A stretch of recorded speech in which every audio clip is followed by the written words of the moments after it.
Qurban Bayramı yaxınlaşdıqca aidiyyatı qurumlar bayrama hazırlıq prosesini gücləndirir.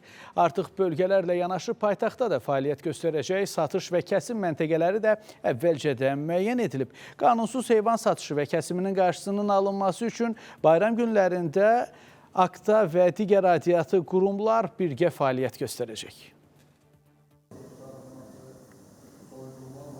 Danalarda temperatur normal göstəricisi 38-39 dərəcə temperatur olduğu üçün normal göstəricidir.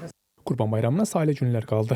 Bayram günlərində qurbanlıq heyvan kəsimi və satışının müvafiq norma və qaydalara uyğun, təhlükəsiz sağlam şəraitdə həyata keçirilməsi məqsədi ilə yalnız əvvəlcədən təyin edilmiş yerlərdə kəsmə və satışa icazə veriləcək.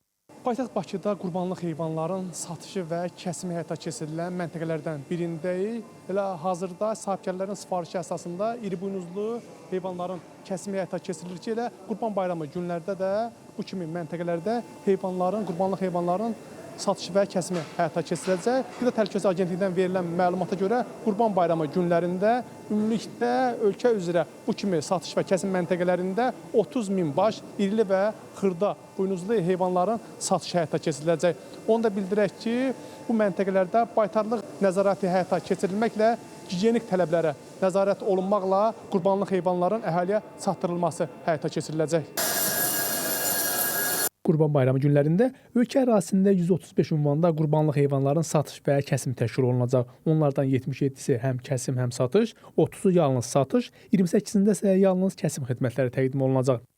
Bu məntəqələrin potensialı gün ərzində 10 min başdan çox heyvanın kəsiminə və 33 min başdan çox heyvanın satışına imkan verir və bu da bütövlükdə Respublikada olan tələbatın tam qarşılanması ilə nail olacaq. Eyni zamanda Qida Təhlükəsizliyi Agentliyi ilə razılaşdırmaqla kəsim məntəqələri olmayan bölgələrdə səyyar heyvan kəsimi çadırlarda fəaliyyət göstərəcək. Bu məntəqələr işğaldan azad olunmuş rayonlarda Naxçıvan, Quba və paytaxtda bir sıra ünvanlarda yaradılacaq. Bundan başqa əvvəlki illərdə olduğu kimi iri ticarət şəbəkələri də satış prosesinə cəlb olunacaq. Supermarketlər şəbəkəsindən qurbanlıq heyvanlarla təchizat xidməti göstərən marketlərdən istifadə edə bilərlər ki, Respublikada 16 ünvanda da bu işlər həyata keçiriləcəkdir. Qida Təhlükəsizliyi Agentliyi Qurban Bayramı günlərində kəsim və satışla məşğul olan sahibkarlara çağırış etdi. Hüquq mühafizə orqanlarının, həm yerli icra hakimiyyəti orqanlarının müəyyən məsuliyyət müəyyənləşdirilmişdir ki, və bu istiqamətdə ardıcıl olaraq Qurban Bayramından asılı olmadan da tədbirlər həyata keçirilir.